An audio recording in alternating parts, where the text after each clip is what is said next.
glad to be here with you right now.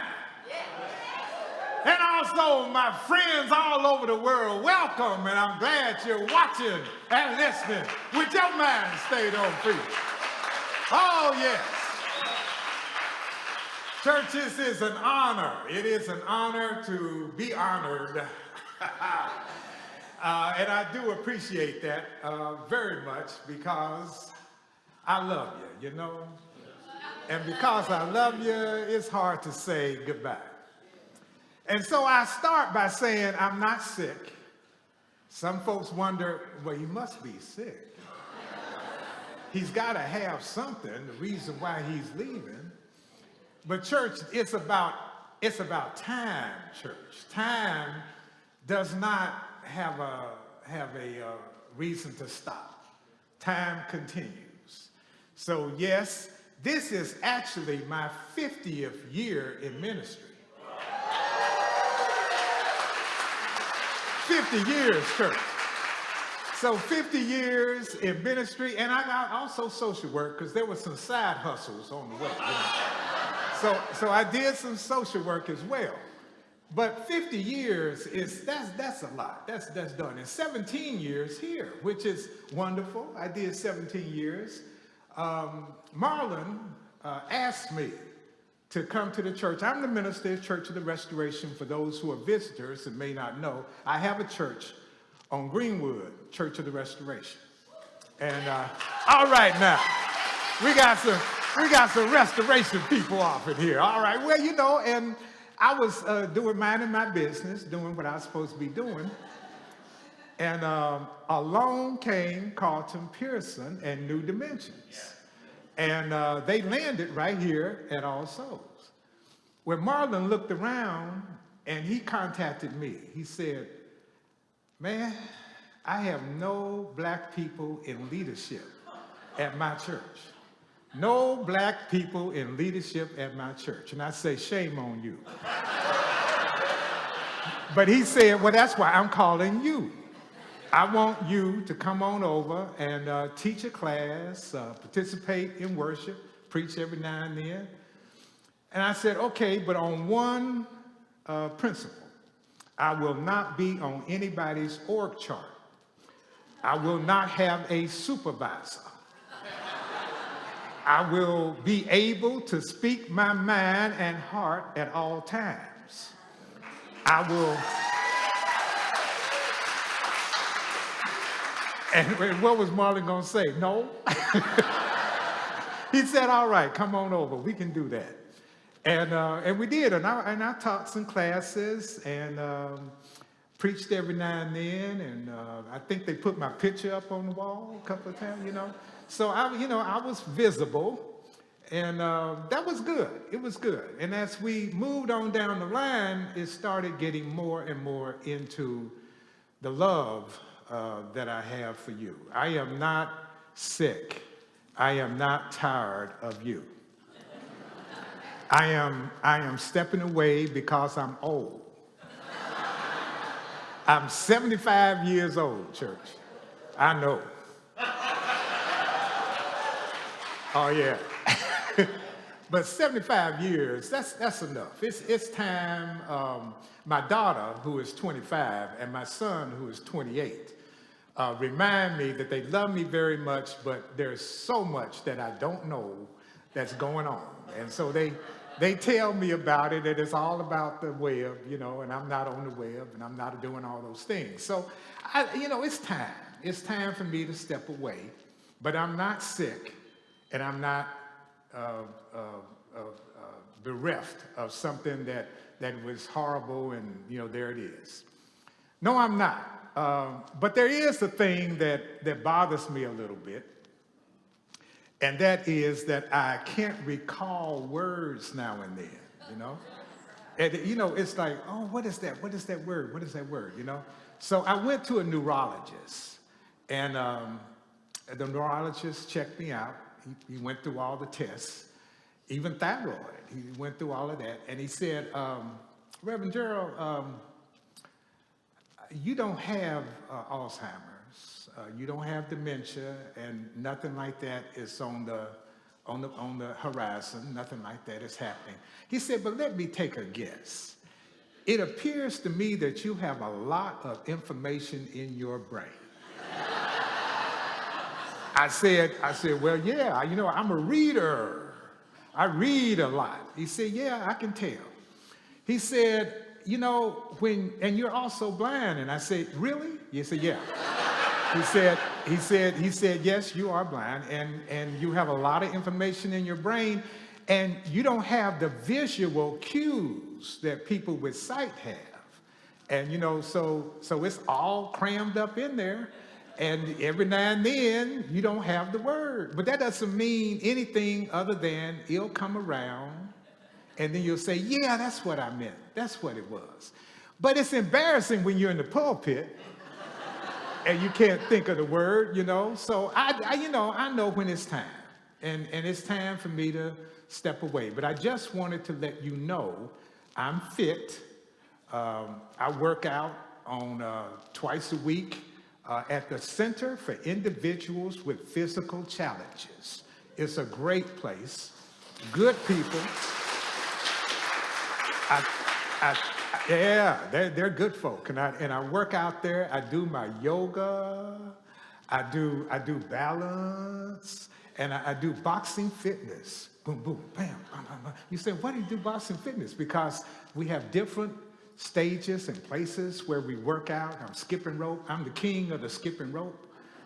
Nobody can touch me. Yeah. I can do all that. So, it's good. So I'm doing, and then I ride a tandem bike with a good friend, Kevin Davis, and he's with the Tulsa Bicycle Club. And a tandem bike, that's the bikes built for two, But we still synchronize and we're pumping together. But he's the one in front with the gear shifts and the brakes. But so we do that on Wednesdays. So 3 days out of the week I'm working out. So I feel good, and I want you to know that there's nothing wrong with Reverend Gerald. He's just old.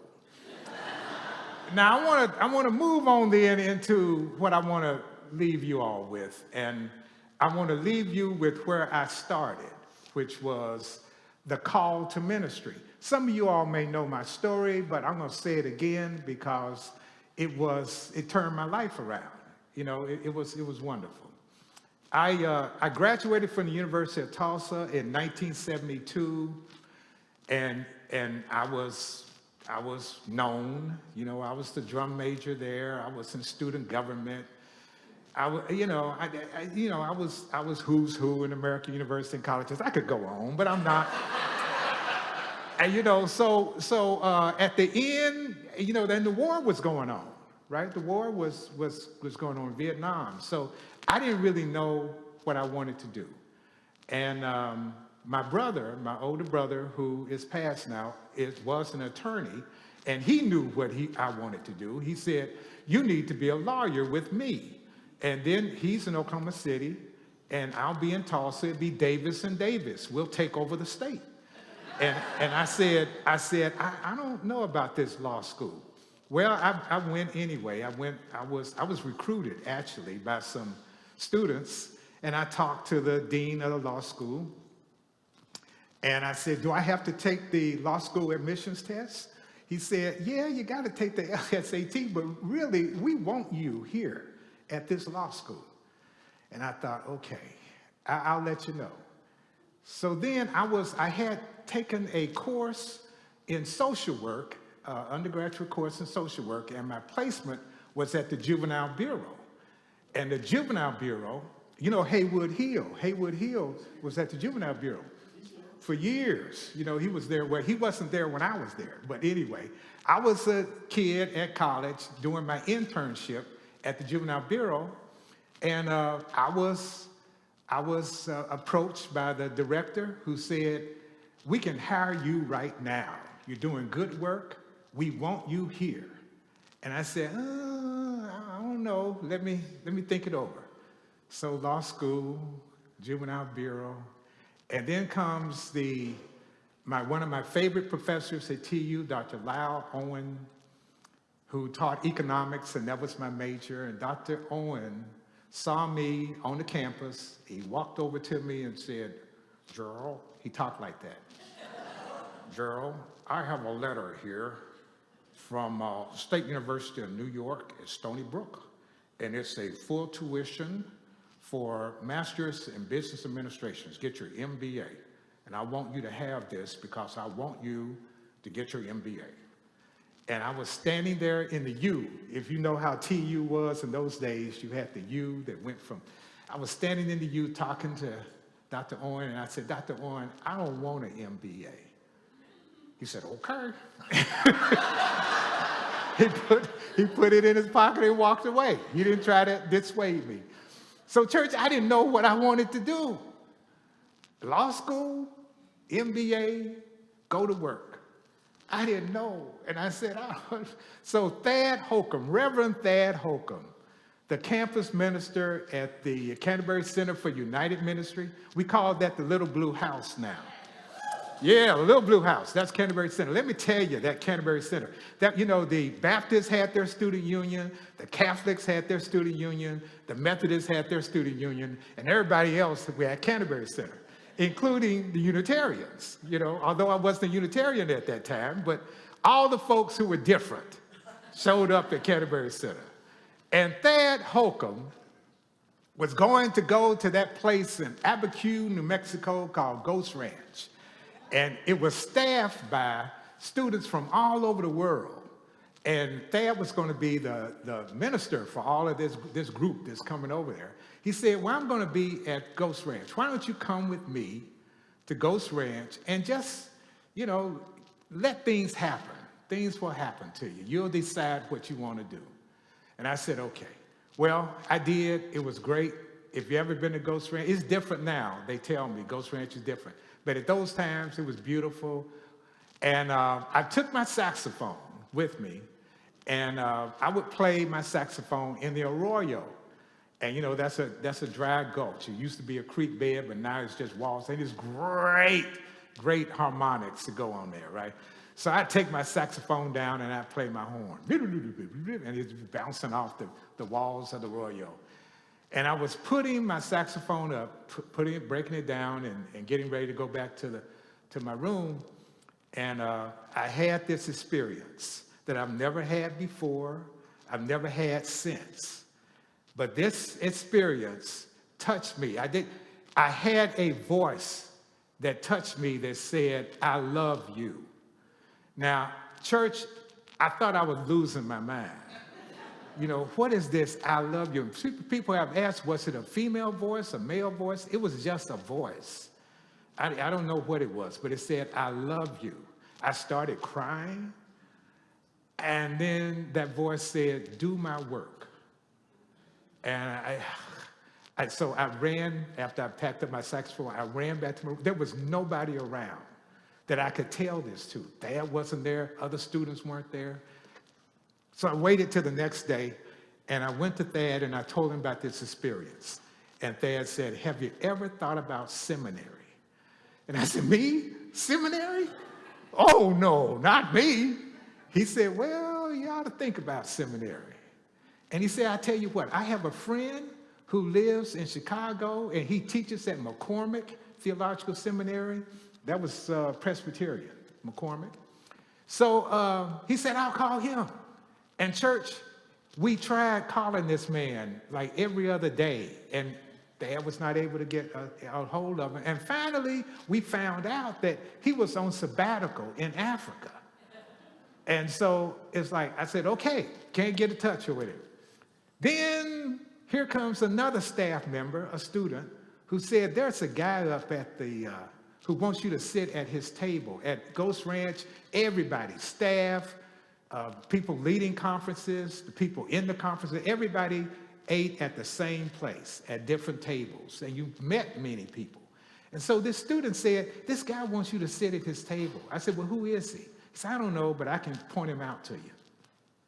Well, I went there, I went to dinner, and he pointed him out. I went over, I introduced myself, and it was David Buttrick, Dr. David Buttrick. And David Buttrick, son of George Arthur Buttrick, who wrote the Interpreter's Bible, this big concord, all that. Well, you may not know all that, but it's David Buttrick.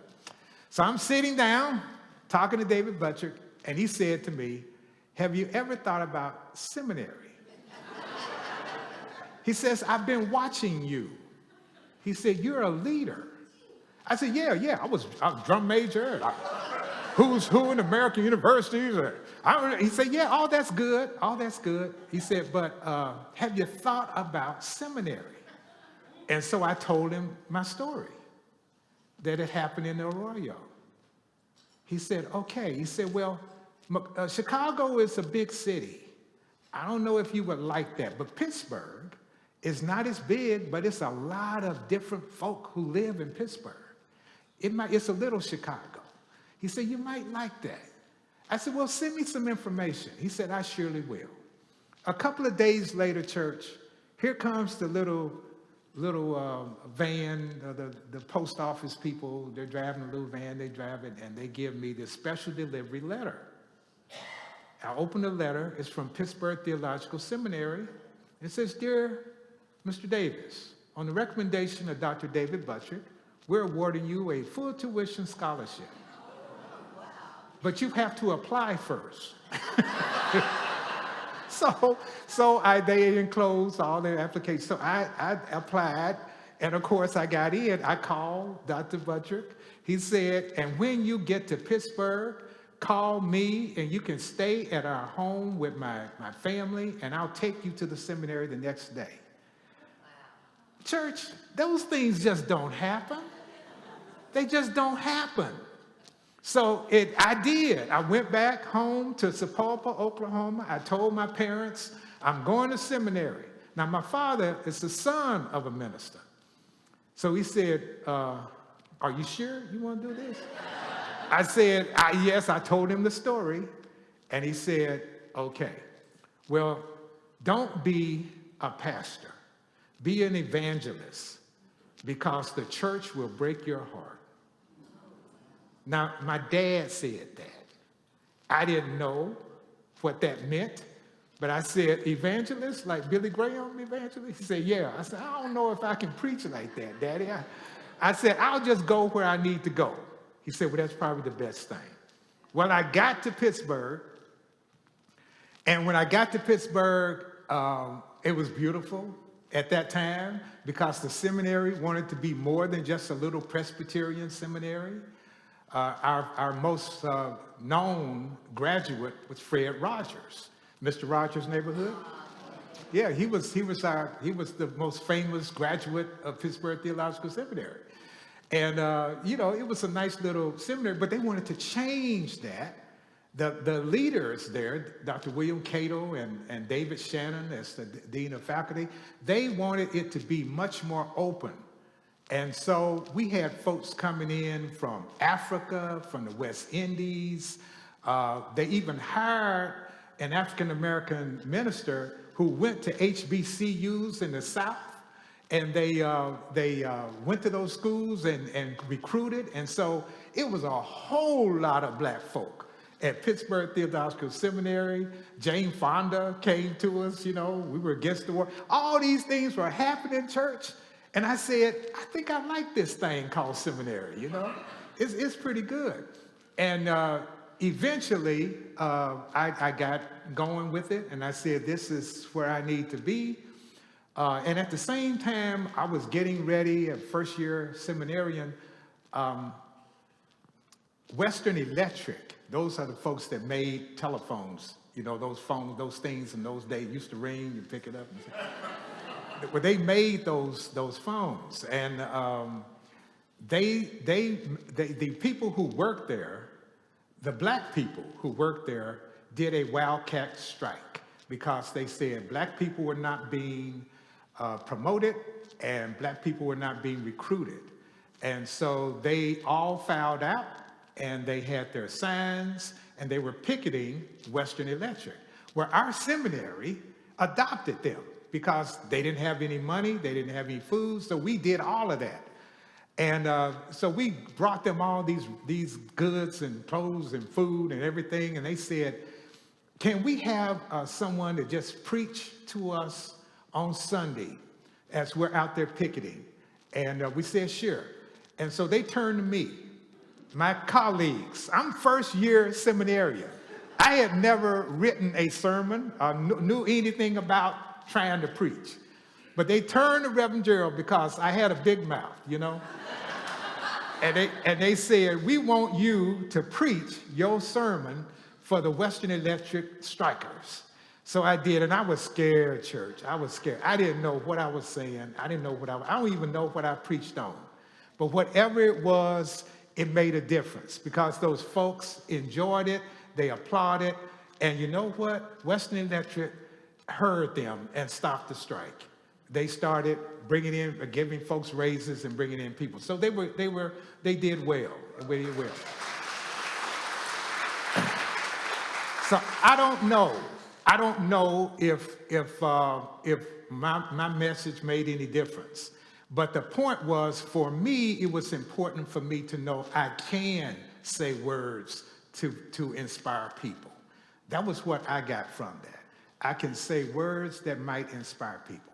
And so after 4 years at the seminary, I received my Master's of Divinity degree and a Master's in Social Work because the University of Pittsburgh Grad School of Social Work, also I was going there too. So I was getting those Masters at the same time.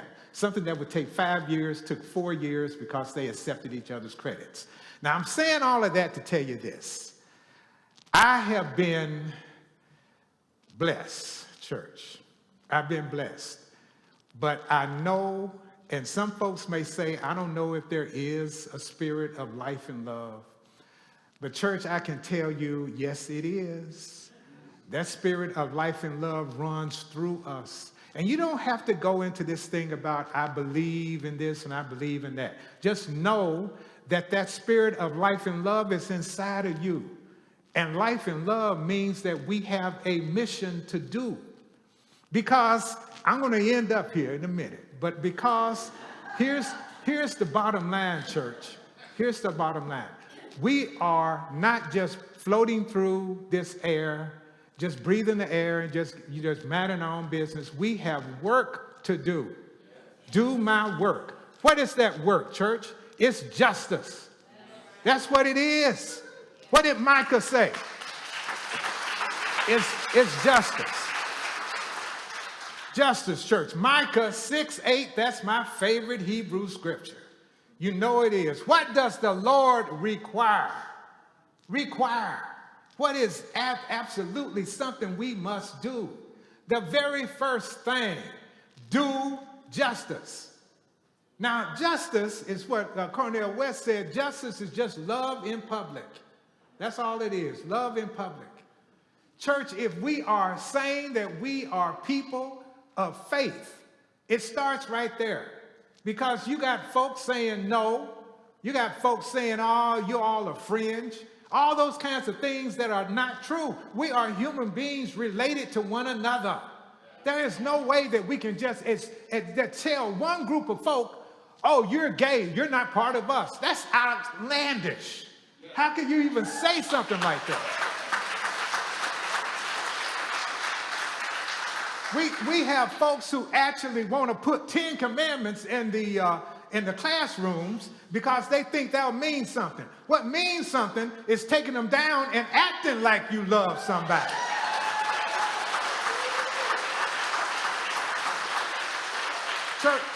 Church, I'm telling you, I can't help it anymore. You know, I'm old, and so I'm just going to tell you the truth. I ain't trying to be your friend. I'm just trying to tell you that this is what is required. Do justice. And justice is love in public. But that wasn't all. The Lord requires us to love kindness. The scripture says mercy. It's kindness. That's what it is. Being kind to someone. And kind doesn't have to be big. It's just saying hello to people. That's kind. Or touching somebody and saying, I saw that you're having trouble here. Can I help you? Something like that. That's being kind, church. That's all it is, just being who you are, letting that love shine. And then finally, walking humbly with your God. Now, over at my church, over at Restoration, I have an administrative assistant.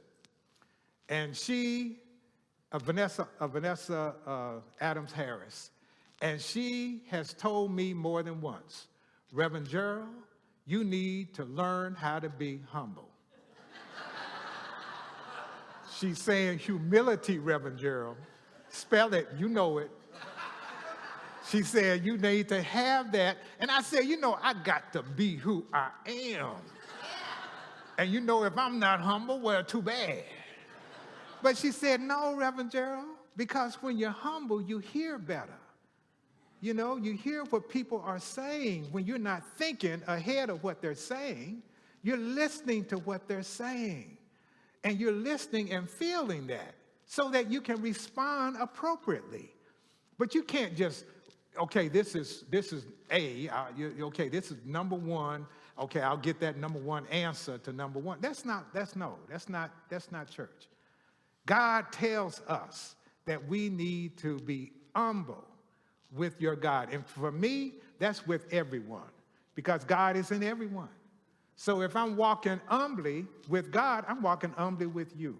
Now, I'm working on it, though, church. I'm working on it. I may not always be humble with you, especially if I'm angry. But I know it is important that I see in you right here, I'm looking at you. I see in you me. See, that's the thing about it. We are related together. Folks don't want to say that, and they don't want to do what's right about it, but it is. We are together. We are part of one another. It's not those, and it just bothers me. And wait a minute, see Reverend Gerald getting ready here. Take off his shoes, start getting on his tip-tops.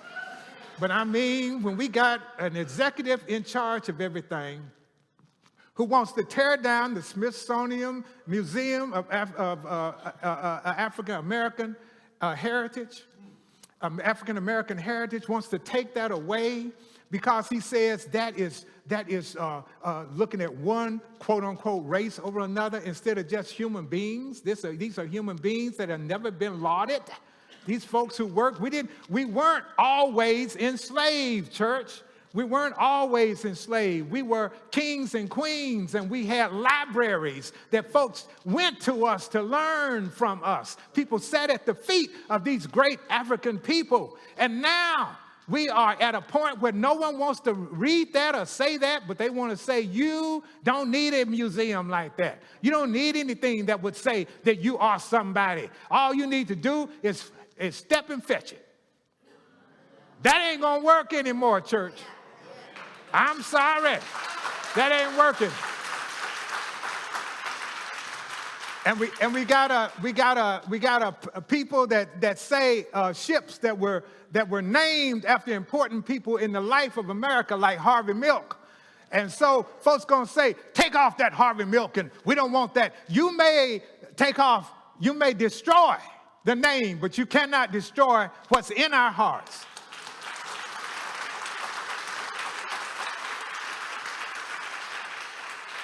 Church, this is what we're fighting against, and this is why I'm talking about doing justice. When you're doing justice, you got to tell the truth. But sometimes the truth has a lot of doubts. You say, well, what is the truth? And you start doubting this and that and the other, and you do nothing. But church, this is what I'm asking you to do. When you have your doubts, stay with them. Stay with those doubts. Stay with them and then seek facts. Start looking at the facts. I'm coming there. Start looking at the facts, church.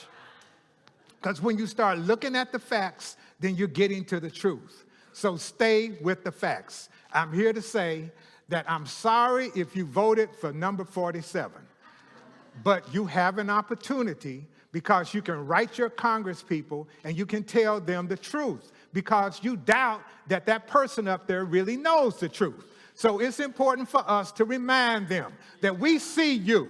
We know what you're doing, and it's not true. Church, I'm going to sit down. I'm going to say these last words. I may not be here, but know that I'm in you. I'm in you because I love you. I have a toast to all souls. It is here's to life, here's to love, and here's to you. Thank you, church.